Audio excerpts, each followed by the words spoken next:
On commence à parler de vous sur Internet, de votre marque. Parfait, vous commencez à avoir des retours, des gens qui disent ce qu'ils pensent de votre marque. Extraordinaire, continuez, plus il y en a, mieux c'est.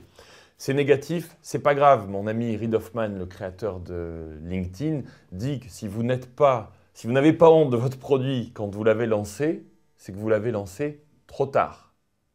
Vous devez être le plus vite possible disponible et puis commencer à écouter votre communauté. Nous, c'est ce qu'on fait. Ça fait 2 ans que Sismic est sous cette forme-là disponible sur Internet.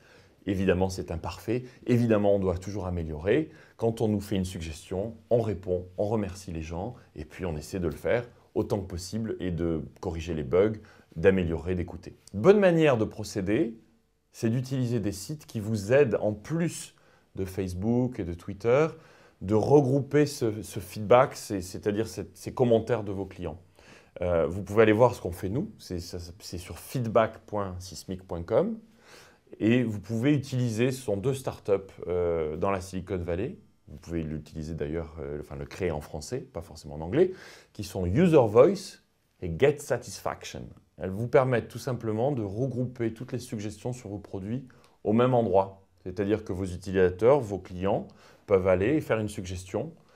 Et puis ensuite, on peut voter sur ce qui est le plus demandé. Moi, j'appelle ça ma roadmap publique, c'est-à-dire ce que les gens veulent que je crée avec mon entreprise publique. Bien sûr, il faut faire attention parce que vos concurrents adorent regarder ça aussi. Ce n'est pas grave. Changez de manière de penser, améliorez vos produits en public en utilisant ce que votre communauté vous dit. Ici, ce qui est important, c'est que le problème de Twitter et de Facebook, c'est que vous allez avoir des retours qui sont un peu éparpillés, parfois trop nombreux, difficiles à classer. Ces sites vous permettent tout simplement de mettre l'information en fonction de ce qui est le plus important pour vos utilisateurs.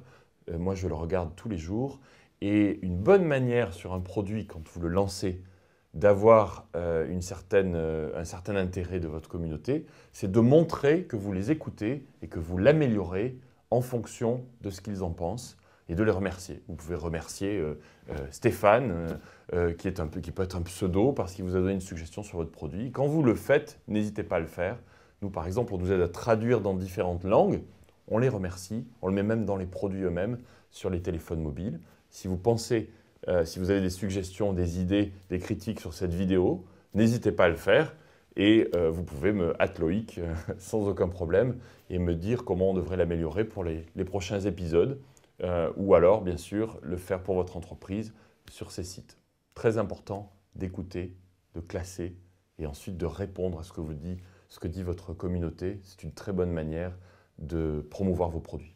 Vous pouvez le faire que vous soyez une grande entreprise ou une PME. Si vous êtes un restaurant, par exemple, vous pouvez demander à vos clients, à votre communauté, des idées de plats qu'ils n'auraient pas dans la carte et qu'ils souhaiteraient. Ou vous pouvez leur demander de faire évoluer les recettes. C'est la boîte à idées moderne, finalement, sur Internet en permanence.